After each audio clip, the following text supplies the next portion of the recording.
All right. Hello, everyone. Welcome back once again. I am Nicodemus Kane, and today is July the 18th of 2022.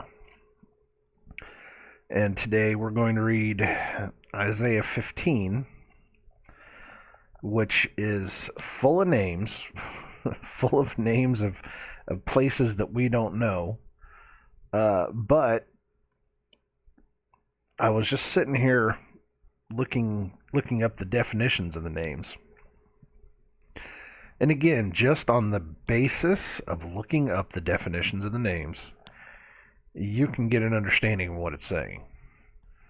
So there's this double meaning, once again, that the Bible loves to give to you, where if you know the cities, you know where they came from, you know what they, know where they were, then you're good.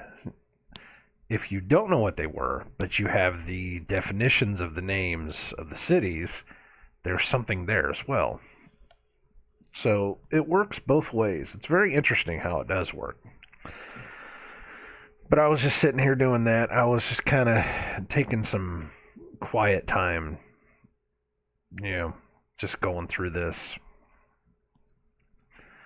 It was not a very productive weekend. We didn't do very much at all. It was, I went out Saturday and did a little shopping for some things for the house, and then just quiet time by myself. I needed some quiet time by myself. And yesterday it was just like, I just wanted to lock myself in my room. Because I don't know, this whole weekend, it was just being separated from the noise of the world. Oh man, it just seems like around here in the house, it's just getting louder and louder and louder, and you need to take that time. Sometimes you just need to take that time just to get away, just to be alone for a second. I was able to be alone with my thoughts for a while, just to get myself refocused. So that was what happened this weekend. I don't want to say it was 100% refocusing, but it was good to not, I don't know, just not deal with people. Because, you got to come back into the weekend, or the weekday, and put up with it all over again. It's the way that it is. It could always be better. But anyways, let's read Isaiah 15, and I'm going to butcher these names. I'm sure I will. And there's no paragraph break, so we're just going to go right through it all. And then we're going to come back through, because I have to read each individual name in order to be able to understand this. So, actually, we might do it verse by verse. I don't know. We'll see. I'll read it and we'll see how we'll do it. We'll see how it works. All right, Isaiah 15. The burden of Moab. And remember, Moab is the children of Lot and his daughters. These are the cursed people from the north. The burden of Moab, because in the night Ar of Moab is laid waste and brought to silence. Because in the night Kir of Kir of Moab is laid waste and brought to silence. He has gone up to Bajith, sure, and to Dibon, the high places, to weep. Moab shall howl over Nebo and over Medeba. On all their heads shall be baldness, and every beard cut off. Let's just take that for starters, okay? Let's just start right at the top. Take it for starters. Now you got to remember, Moab is son of Lot and his eldest, of his father, is what it means. The burden of Moab, the burden of the father who slept with his daughters. Because in the night Ar of Moab. It is a city in Moab, perhaps the capital of Moab. Ar of Moab is laid waste. The Ar just literally means a city. So this could be the capital of Moab is laid waste and brought to silence. Because in the night, Kir of Moab. This is a place in Mesopotamia. Okay. The wall. Kir means wall. Because in the night, the wall of Moab is laid waste. Think about this stuff for a second. And brought to silence. He has gone up to Bajith, which is a house, which is, the definition is house. It's a place in Palestine. He has gone up to Bajith and Dibon. This is a town in Moab on the east side of Jordan, which was taken over by the Israelites and rebuilt by the children of Gad. Okay. But it means wasting. He has gone up to the wall and to wasting, into the wasted places, I guess. The high places to weep. Moab shall howl over Nebo. Nebo is a city in Moab at one time assigned to Reuben, probably located on or near Mount Nebo. It means prophet. Nebo means prophet. And over Medeba. Medeba is another one. Another town in Moab assigned to Reuben. It is the water of rest. Moab shall howl over the prophet and over the waters. On all their heads shall be baldness, and every beard cut off. It's interesting when you say it like that, isn't it? See, just on the definitions alone, you could put things into it. But if you know the actual cities and you know where they were and probably what they were, we've lost a lot of that information. There's probably a lot more to it. But just going by the definitions alone, there's something there. So it's interesting. The other thing about the all the heads shall be baldness and every beard cut off, that leads more credence to this thing about something about the hair of men. Something about the beards, about the hair. God told the Israelites, do not shave the corners of your beards. Let your hair grow. I don't know what it has to do with anything. I know there's several places in the Bible where it says when you come for repentance back to God, come in sackcloth and shave your head. Or something similar to that. I don't know. I know that one of the other things it also says is when the Israelites were taken over, whichever time, they were immediately taken and shaven. They had all their hair cut off. I don't know what that does, but there's something to it because we know that there's been other places where when people have been taken captive, the first thing they're done is they're shaven. Now, could that be because of lice? Maybe. I don't know. That's what I've always been told. Anytime I've ever asked is, well, they're shaven when they're brought in because the first thing they're worried about is lice. Because when you have all these people together in the same place, you're worried about lice. So they immediately do that. Maybe. I don't know. I'm not going to say yes and I'm not going to say no to it. But there's something to it. You just have to look at the story of Samson when he says that no razor has ever cut my hair and all of his strength was in his hair. So maybe there's something to it. There are people out there that are speculating that it's some kind of antenna to God.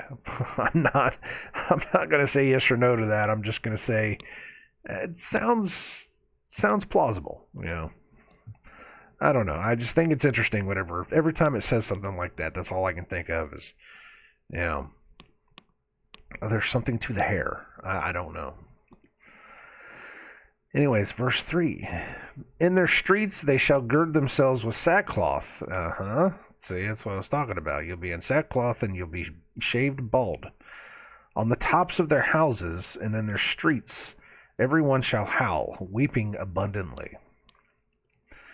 And Heshbon shall cry, and Eliah, and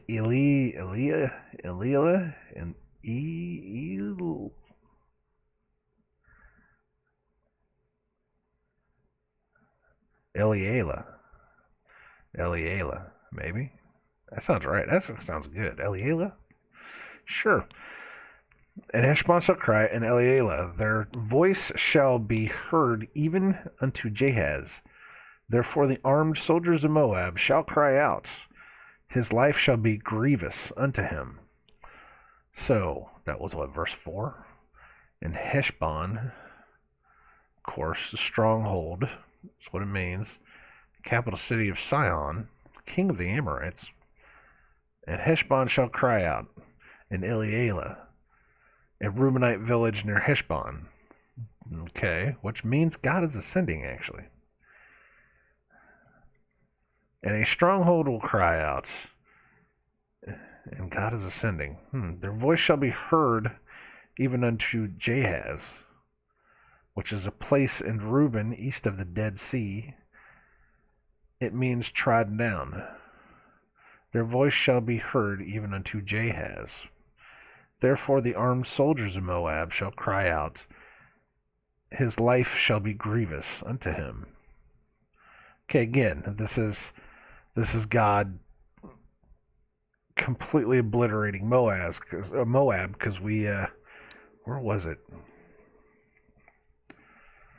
Was it the last? I'm looking for where it said that it was Edom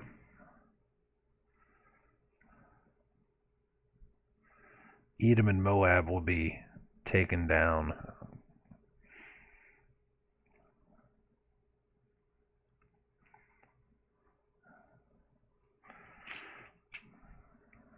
I can't find it now. That's awesome. But you got to remember, this is God, that he's rolling right through the whole thing. He's saying, you chose not to listen to me. This is going to be your punishment anyways, because everyone that's living in these cities is cursed to begin with, because Moab was born of a relationship that should not have been. And what you did was you decided to go and live with other people, the Edomites, that were cursed anyways, because those were the children of Esau, if I remember right. I think that's what it was. I think Edom came from Esau. Yeah. But anyways, you decided to go up there and be cursed. Those are also the Canaanites as well. You gotta remember, Canaan was cursed from Ham. So they all went and lived in the north, is what he said. So everybody that was in the north, they all decided to live together, and they all decided to be, wicked and evil, and they decided not to, they were going to be cursed no matter what. So this is God saying, here it comes. This is going to be your burden, because you decided that you're going to live like this, you're going to act like this, and you were never meant to be here anyways.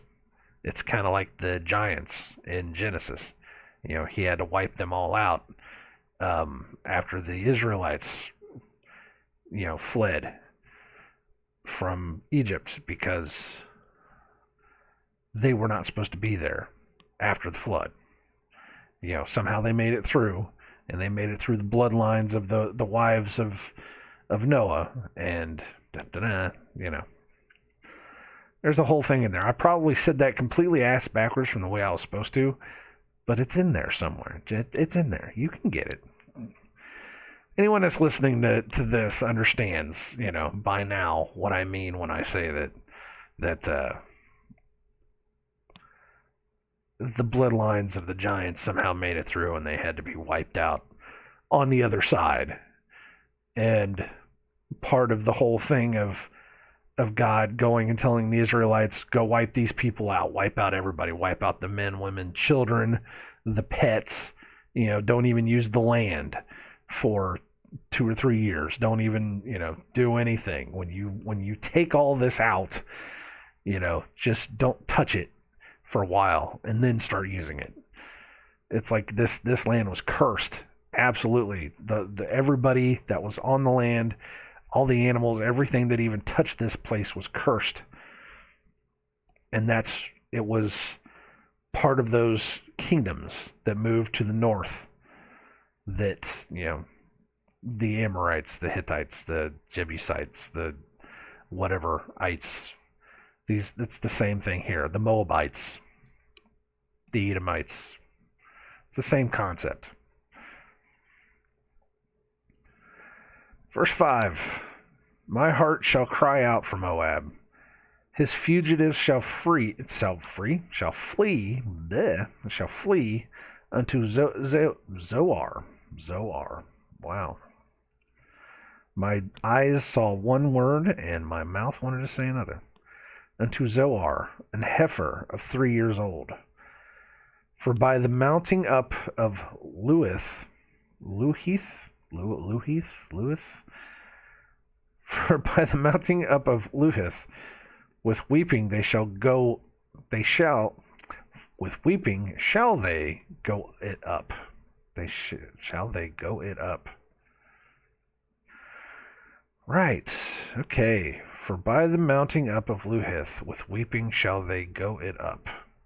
For in the way of Horonaim, they shall raise up a cry of destruction. Wow. Let's look up the definitions of these. My heart shall cry out for Moab. His fugitives shall flee unto Zoar. Shall flee unto Zoar. It's a city on the southeast end of the Dead Sea, grouped with Sodom and Gomorrah.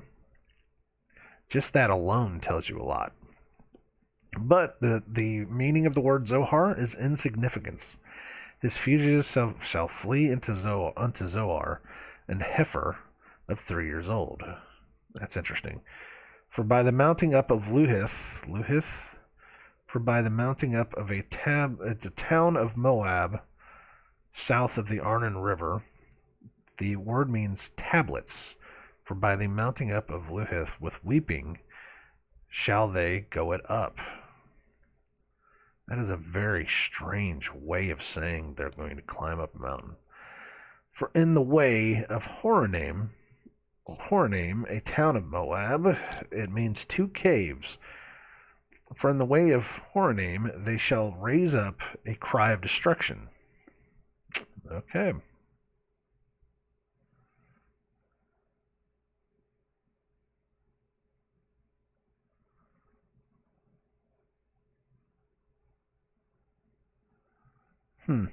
Okay. Just by the definitions or something there. Just trying to process everything. Verse 6, for the waters of Nimrim, that's a word, Nimrim, shall be desolate. For the hay is withered away, the grass falleth, there is no green thing. For the waters of Nimrim, a stream or brook in the territory of Moab. It's a stream or brook in the territory of Moab. It means limpid or pure. Pure waters. For the waters of Nimrim, the pure waters of Nimrim shall be desolate. For the hay is withered away, the grass faileth, there is no green thing. See, it's interesting stuff. Just the definitions can help you figure this stuff out. Verse 7, and I'm not saying that the definitions of these, that every single one of these cities should be, immediately taken away and replaced by the definitions of what they are. What I'm saying is there is another story going on here underneath the names that are given to these cities that help you understand. See, we found this out. We just found this out, what? 5 chapters ago? 6 chapters ago? Because I was saying, Isaiah has a lot of information in it. But it also has a lot of this, cities and places and things that they talk about that we don't know because these places haven't existed for thousands of years, so we don't know who these people were, what these people were, where these people or where these towns were. It's if I were to say that, the same thing, like, because he is, well, let me find one for you.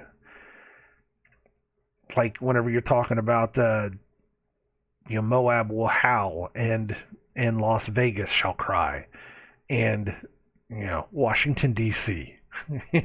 Stuff like that. For Atlanta will be stricken down, and they're cities. They're cities that we know now. But back then it was the same thing. Is they knew what the cities were, but to us it means nothing because I don't know these people. I can look them up. I can look up cities. I can go through and do my due diligence and spend 3 or 4 hours looking up each one of these cities and understanding what it means. But at the same time, there's meaning in the names. There's something to that within itself. There's meaning to those names. So just looking that up alone helps you figure out what's going on. Just pointing that out there. Verse 7, is that where we are? Therefore the abundance they have gotten, and that which they have laid up, shall they carry away to the brook of the willows. Now this is still talking about the pure waters. The waters of Nimrim. Nimrim shall be desolate. And they shall carry away to the brook of the willows. For the cry has gone around about the borders of Moab. Wow, let me try that again. My voice is not wanting to work. For the cry is gone round about the borders of Moab, the howling thereof unto Eglaim, and the howling thereof unto Beer Elam. Okay. Eglaim, which is it's a very early word, 97. Wow. It's a town in Moab, meaning double reservoir. A double pond, so double reservoir. For the cry has gone round, for the cry is gone round about the borders of Moab, the howling thereof unto Eglaim, and the howling thereof unto Beer Elam. Beer Elam. It's a well of heroes, a place in a desert. It's a well of God. Beer Elam. I wonder if that one's mentioned earlier somewhere. A well of God.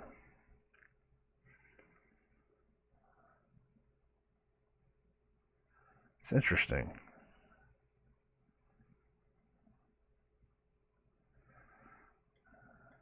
I'm looking up to see where the because it's two words put together. It's just a place in the desert. Okay. The concordance is interesting stuff, man. It's really interesting stuff when you really get down into it, finding out what each individual thing means.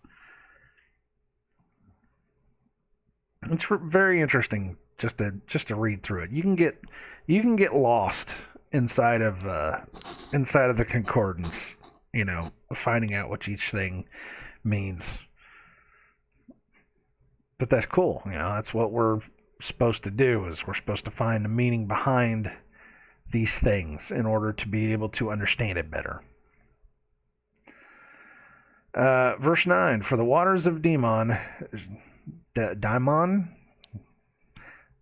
the waters of Daimon shall be full of blood, for I will bring more upon Daimon, lions upon him that escapeth of Moab, and upon the remnant of the land. For the waters shall be full of blood, because everybody will be killed. Daimon is a place of Palestine, a town in Moab, riverbed, or silence. For the waters of Moab shall be full of blood. And I will bring more upon Dimon. Lions upon him that escapeth of Moab, and upon the remnant of the land. All right.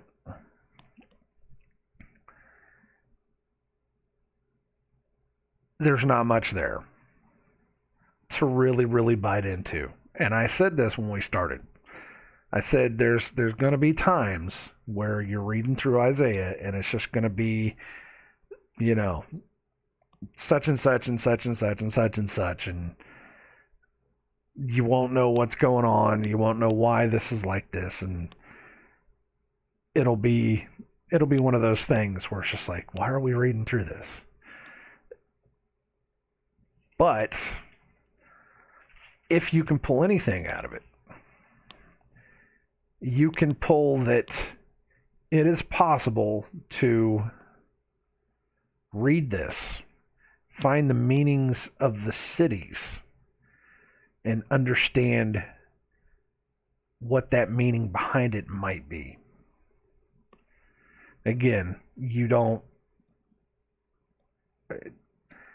I don't think we're supposed to take the Bible like that, and immediately take every name and, pull the meaning out of it.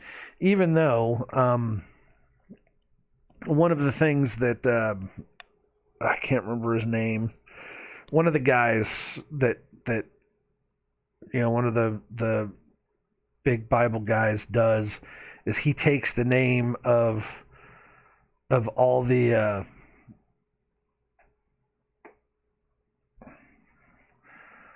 all of the bloodline of Adam, from Adam down to the flood. He takes all those names and then uses the meanings and then comes up with like a perfect line of, man was able to, it basically points to Christ. I can't remember exactly what it is now. I tried to do those meanings myself and I couldn't find them. It's possible. The thing with the Strong's Concordance that I am finding, especially when it comes to meanings of names or meanings of certain words, is that it may be a meaning like, let's just, for example, a word that may mean like stick or something, and it might have 4 meanings at the top of a list that means stick. But at the very bottom, it might have a meaning that means like, I don't know, cooking utensil. Or weapon. Something crazy like that. So when you get a line that says something like, he took up his stick and he walked out into the wilderness. It could mean, he picked up his walking stick. He just picked up a stick that he could use to poke and prod things. He picked up a cooking utensil. He picked up a weapon and walked out into, and sometimes you can really lose the understanding of what it's trying to say. And some guys have taken it to where you can find these meanings of these names, and a lot of these names may not have, or may have meanings that we don't know about. And, they're able to pull this out of the Bible about, these hidden understandings that we couldn't even comprehend or fathom. Because again, these names mean nothing to us. I don't know what Mediba, I don't Kier are. What are these places? I don't know what these places are. You can tell me about Moscow or Honolulu or Hong Kong or places like that, and immediately I can think of, oh yeah, well, those are cities. One of them's in Russia, one of them's in Hawaii, and one of them's in China. You can get that, but for these you don't know. But the names have meanings. There's more to it. So if anything, it's just we're going to go through them just to show you that you can pull meanings out of them. There's something else to it. There's something else going on behind the scenes, and there's probably more than I could know. It might help to, listen to other people, find other teachers. I don't really consider myself a teacher. I'm just a guy trying to figure this stuff out. So I don't know. But that's that, man. We've had some pretty interesting verses over the past 15 chapters.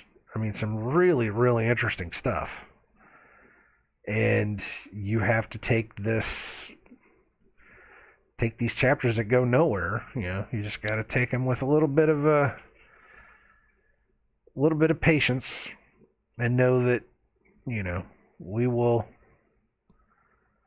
get back to the good stuff. You got to take the bad with the good. It is what it is.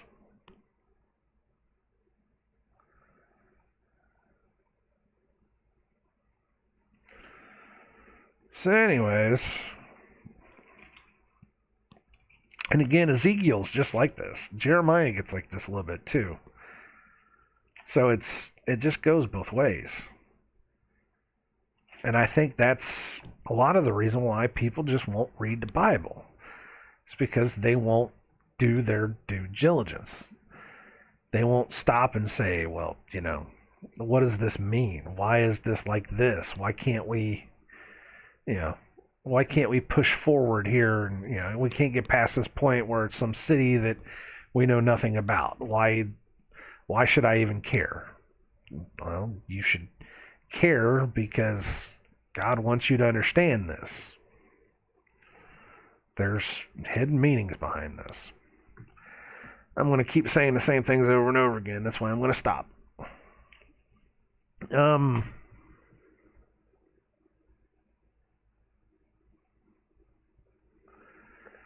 We actually had a mall shooting yesterday. We heard about it. My stepdaughter told us there was a shooting at the Greenwood Mall, which it's less than 30 minutes away from us. And she said, at the time she said there was only 2 people dead. And she said it was in the food court. And of course we said, oh, well, it's probably somebody went into the mall and saw his girlfriend with another guy and probably got upset and, shot him. That's what we heard at first. So I wake up this morning and find out that, no, it was 4 people got killed, including the shooter. And apparently it was somebody that walked in with a long rifle. I don't know what kind of rifle. I'm sure details will come out. But, yeah, apparently he came in and started shooting people. Apparently there was a 12-year-old girl that got injured. But you're not going to hear about it. You're not going to hear about it on the news unless you go looking for it. It's not going to be, it's not going to be like a mainstream thing. Because this guy was stopped by a Good Samaritan that was armed. If there was not another guy that was carrying a gun, it could have been worse. But he stopped it. Therefore, you will not hear about it on TV. You will not hear about the mall shooting in Greenwood, Indiana on television. You might. I don't know. I doubt it. because it was stopped by another guy with a gun. Not a cop, by some guy with a gun. I'm just pointing that out. Just one of those interesting things that make you go, I heard that today, though. I woke up to that, and I said, really? I didn't even know half of the details. I wasn't paying attention to it last night. And, yeah, it was like 3 guys and 1 girl got killed. And again, 4 people. One of them was a shooter. That means that 3 people were killed by somebody with a gun that was killed by somebody else with a gun. And Indiana is it's a concealed carry state, which means that you can walk around with a gun concealed, and that if you need to, you can pull your gun out and you can stop somebody that's hurting somebody else, which is the way it should be. Now, I'm not trying to be like some gun activist right or anything. I'm just saying that if half of these shooting incidents that they call them are true,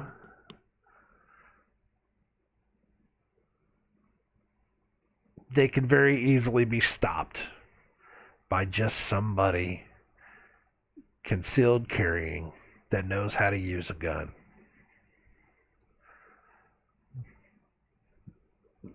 Just pointing that out there. Just putting that out there. I don't know what else to say about that. It's just one of those things that right there hits close to home, And we had a couple of those. We had another one. That's about 4 years ago, 3 years ago, 4 years ago.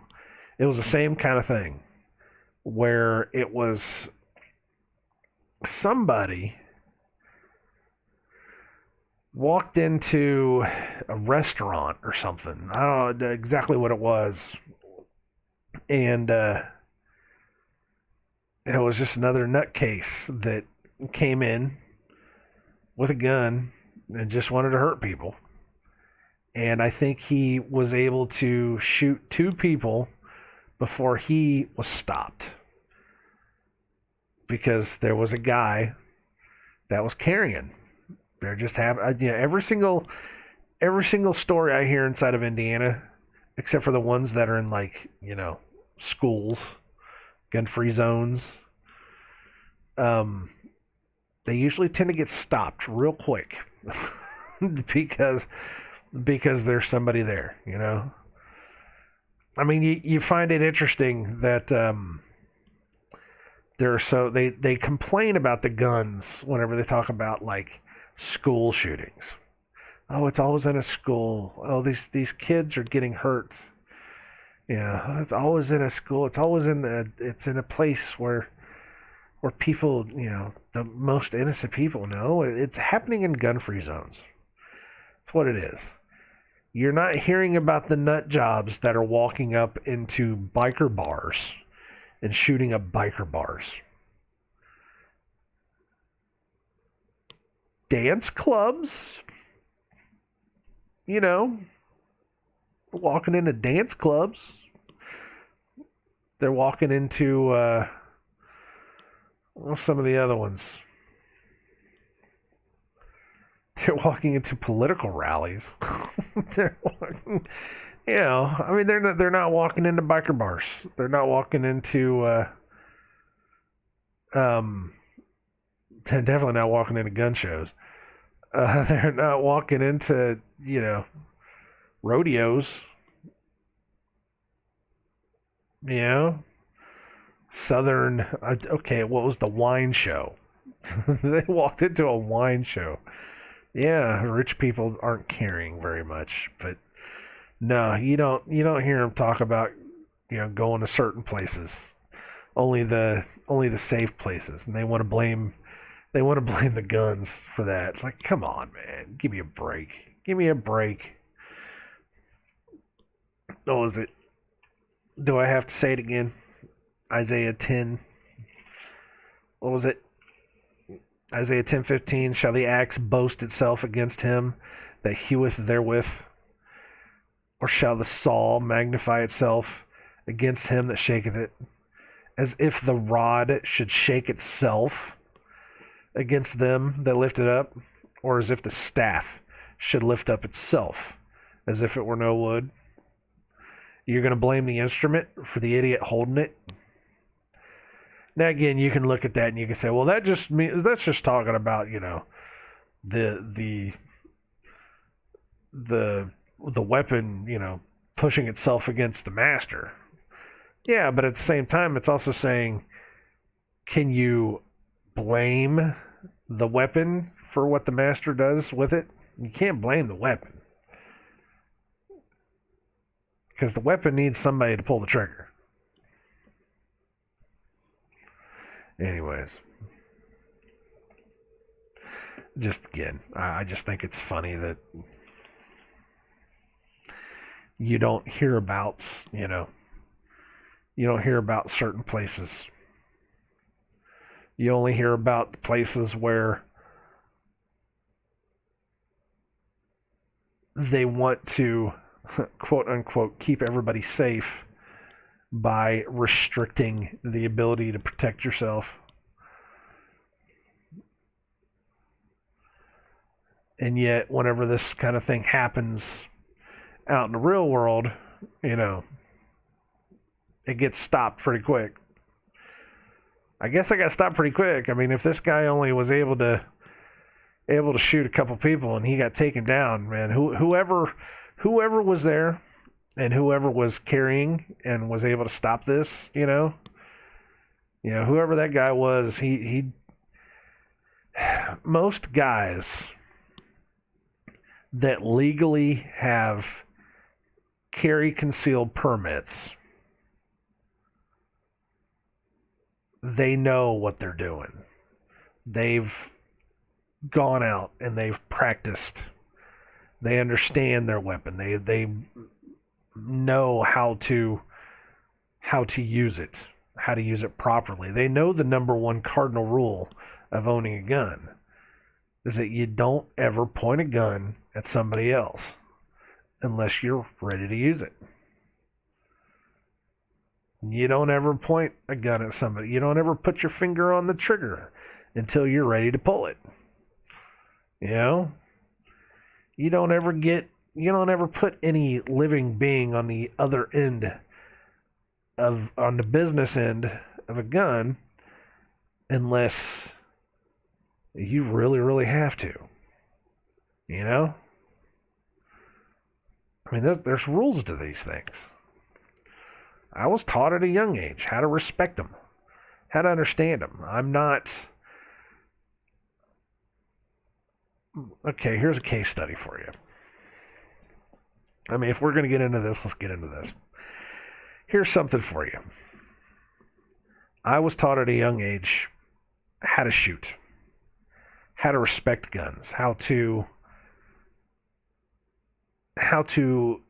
not only be able to find a target, shoot the target, but to understand the weapon, understand how dangerous of a thing it is, understand that it is a very lethal thing that can kill.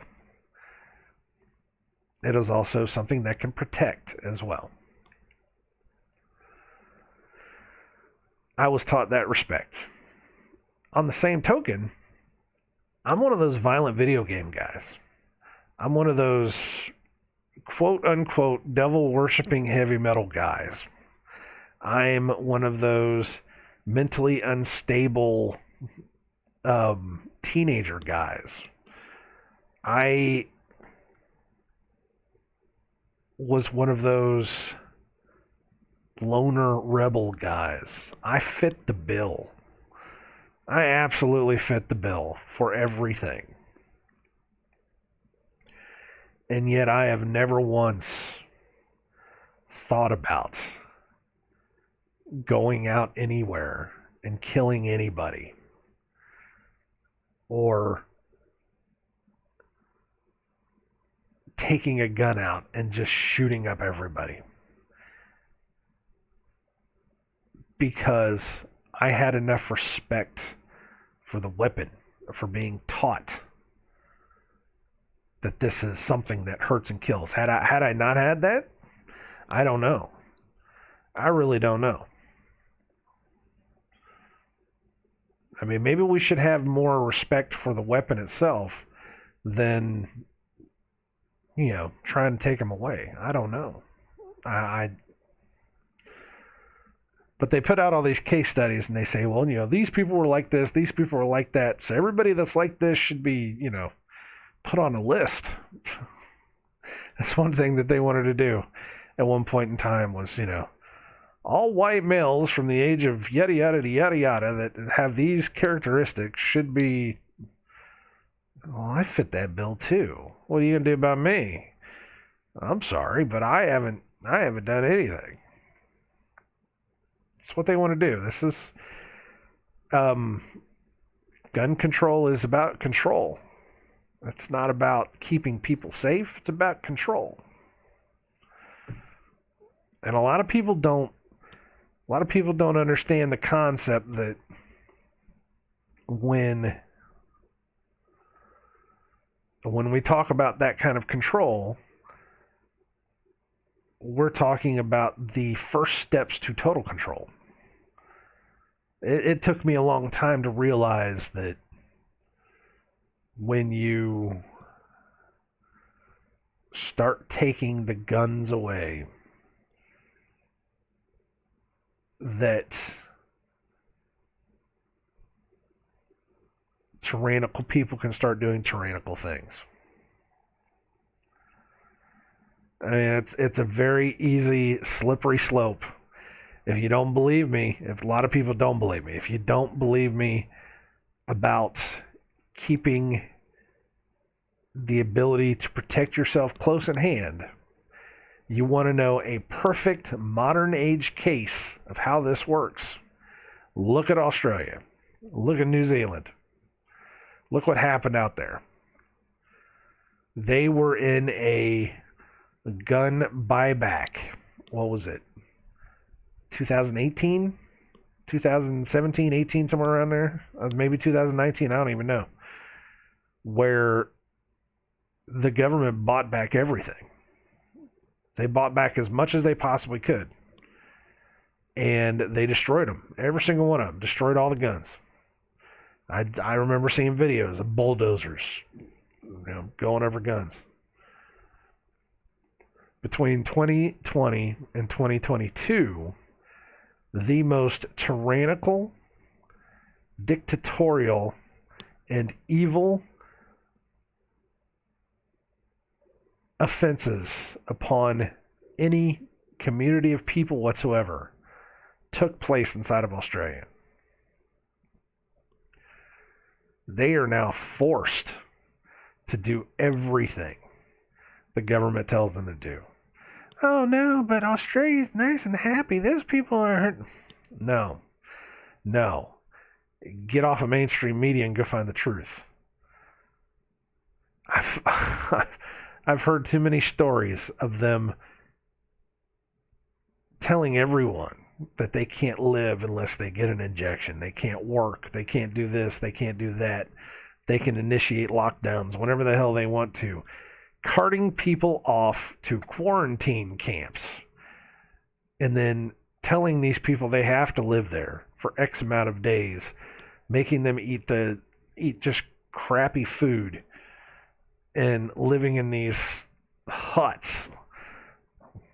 I don't care if you think it's nice accommodations or not. I don't care if you think that it's for their own health and they're for their own safety. It doesn't matter. It doesn't matter. If you are forcing people against their will into places that they do not live, into quote unquote camps, forcing them and telling them that if they don't do what you say, then they can simply not live their lives, that's a dictatorship.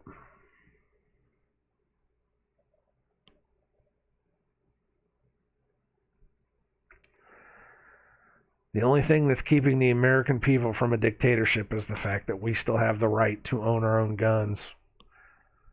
Because as much as the children of America want to claim that the Second Amendment only allows rednecks and idiots to own guns so they can go out and kill other people,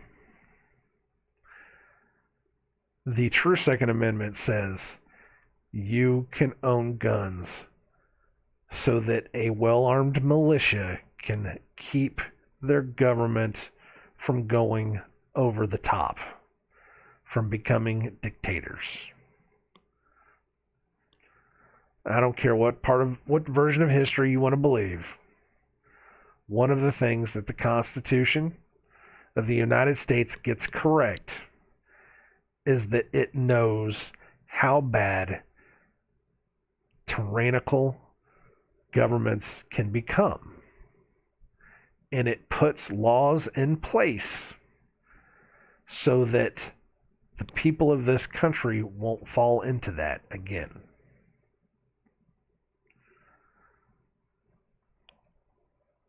That's why for everything that we talk about, whenever we talk about the history of America and we don't know exactly what happened, whoever wrote that knew how bad tyrannical dictatorships can be. And they put things in place to keep us from falling into that again. What was it the other day? I read something.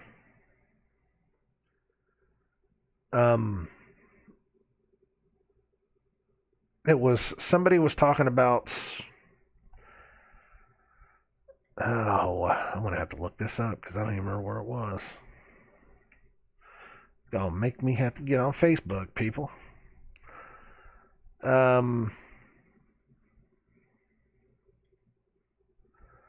Somebody was saying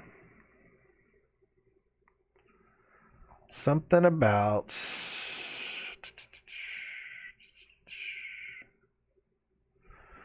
man, it's so far down now.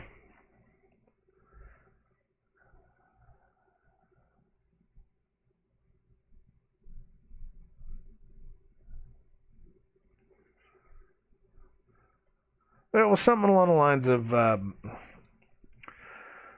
somebody was saying the one thing that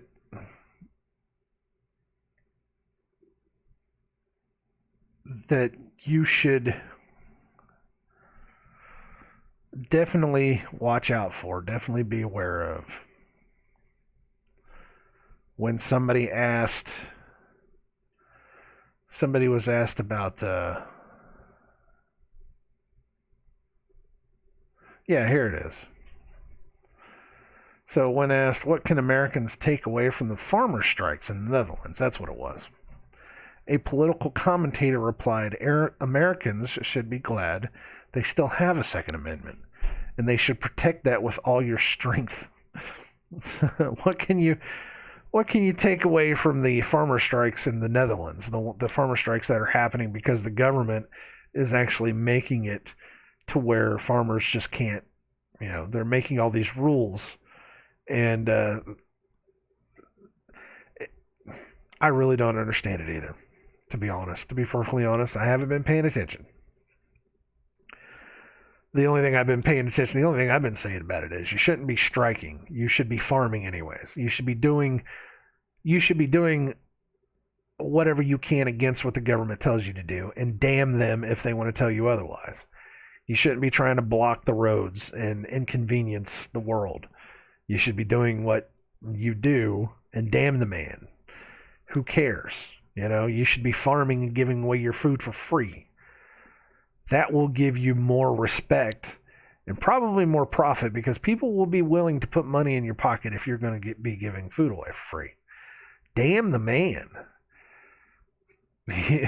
There is resistance, and then there's real resistance. The real resistance comes from just doing what they don't want you to do anyways. Fuck them. But it was for somebody to say, what can we take away from the farmer strikes? And they say, well, you should be glad you have a Second Amendment. I don't know how many times I've heard this. Survivors of wars, survivors of dictatorships. Supposedly, one of the women from Nazi Germany, the Holocaust, one of the Jewish women, came out and said, the one thing I can tell you is that you should never give up your guns. You know, everybody says it constantly. Don't ever give up your guns. It's the only thing that keeps you a free state. And yet they've brainwashed these children into believing that guns are the worst thing in the world.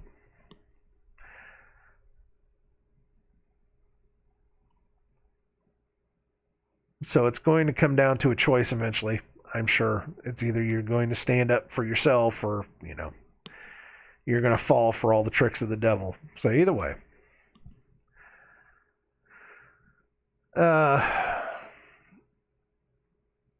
No, I ain't got much else, man. I really don't.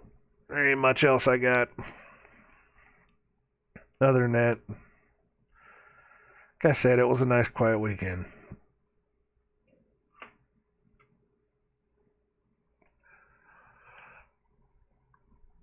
Up until this stuff happened, I'm sure.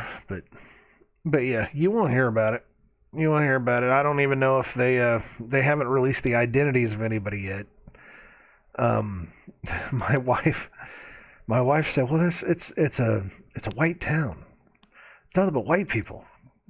Because the first thing I said was, well, I could ask questions, but every question I ask would make me a racist here. I said, I would like to know who it was actually that got killed. She said, well, it's White Town. Greenwood's White Town. It's okay. I'm sure it's probably a bunch of, just the white kids killing each other. I get that, but I would like to know. It would help, just to see. Because statistically, yada, yada, yada. You know how it is. But if it's a long rifle, it was a white guy. Because black guys aren't stupid enough to walk around with the long rifles shooting people up. That's not racist. That's actually, I'm just saying. Just saying. Come on now. I'm just saying.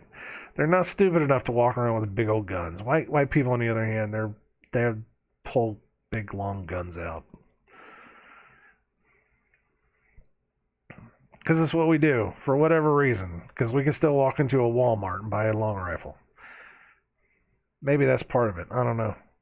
Hopefully not, man. My Walmart still has guns here. They have 12 gauges for like $150. I want 12 gauge. Shit. One of these days I'm going to go down and buy one. It'd be nice to have one. For protection. So that's basically all we're using them for is protection at this point. I have several around the house. That's why I say I have several staged around the house just in case I need them. I need to put one back on my desk here just in case, because you never know, You just never know. Especially when you have idiots like BLM and Antifa talking about coming out and storming the suburbs at any moment.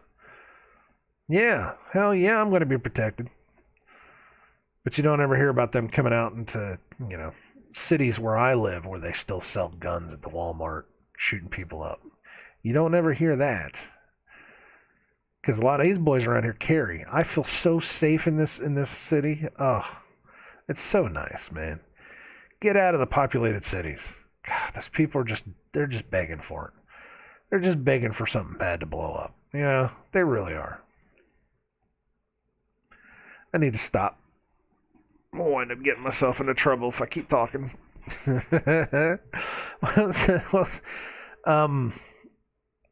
Some meme had Blazing Saddles on it. The Gene Wilder, and I can't ever remember his name. He was only in like 2 movies, maybe 3 movies. I don't even know. I think he died young. I think that's why he wasn't in a lot of movies. But it was from Blazing Saddles, and it was saying something about, our generation isn't racist because we were able to take all of the garbage that the true racists were using against us and find a way to make fun of it. Which we were too. It's what we used to do. Is we were able to find humor in what the real bigots used to do. And we used to make fun of it. And that brought us together. It brought a lot of people together. Some people may say it didn't. To that I say, yeah, right. Yeah, right. I'm sorry, but that did. It brought a lot of people together. But I agree with that, though. We used to be able to joke about this stuff. It was actually... I've talked about this before. When I lived in Florida, where it was 30% white, 30% black, 30% Hispanic, we never had too many problems. You know, it wasn't a black, white, Mexican issue. We all got along to get along. There were people you just didn't trust because they were untrustworthy people. But it wasn't because of the color of their skin. They were just untrustworthy people. But I used to be able to joke and laugh, and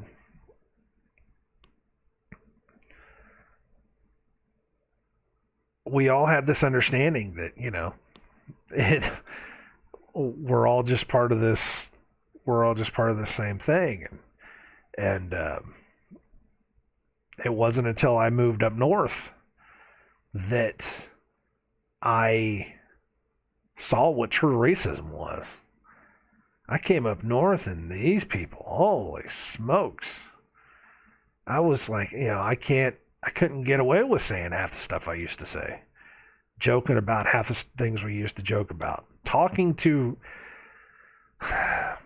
Coming up here, talking to anyone of a different skin color, it's like, it's completely different than it was in Florida. Yeah, I don't know what it is. I don't know. I'm going to say it's because up here, I guess they're taught that that's the way it is more than we were taught that's the way it was down there. I don't know. It's just weird. Hold on a second.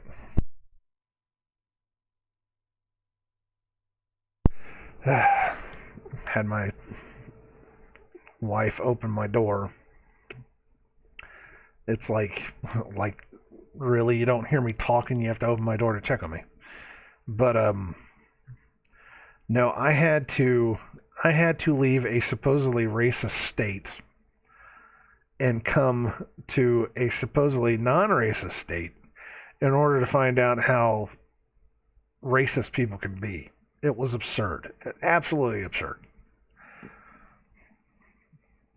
Even going back down, when we went back down a year ago, whenever my stepfather died, it was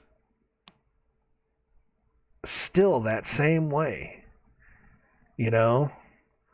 People were still friendly with each other, nice to each other, didn't care, didn't matter what race you were. It didn't matter. And yet you come back up here and it's just like racism central all over again. It's crazy. It's just this completely crazy nonsense. I don't know, man. It goes along with what they say about the world turning upside down, about things not being the way that they were. They have found a way to absolutely convince us that day is night and night is day and up is down and down is up, and they have managed to completely flip everything on its head. So nothing makes sense anymore. Good for evil, evil for good, all the other crap. All right, I'm going to stop. I'm going to go down and get some breakfast and start my work day. So I shall talk to everyone later. For all those I didn't alienate, for For the 3 views that I get on YouTube and for the 14 views I get on BitChute, it seems like the average now, 14. I don't know why it's always 14, but it's always 14. And I don't think I don't think people stay with the video for that long. I really don't. I get it, you know. It's what you do on BitChute. You watch for about 5 seconds and then you flip it. That's what I tend to do for a lot of videos, because a lot of videos, man, just it's a lot of people that are trying to get their voice heard. And some people know how to do it and some people don't. I don't. I know I don't. I see the views. You know, I'm not here trying to get views anyways. I was called by God to do this, and this is what we're doing. Anyways, thank you guys for coming around and listening. I will talk to y'all later. Guys, take care of yourselves. God bless. And I will see you tomorrow, pending nothing else happens. All right. Catch you later.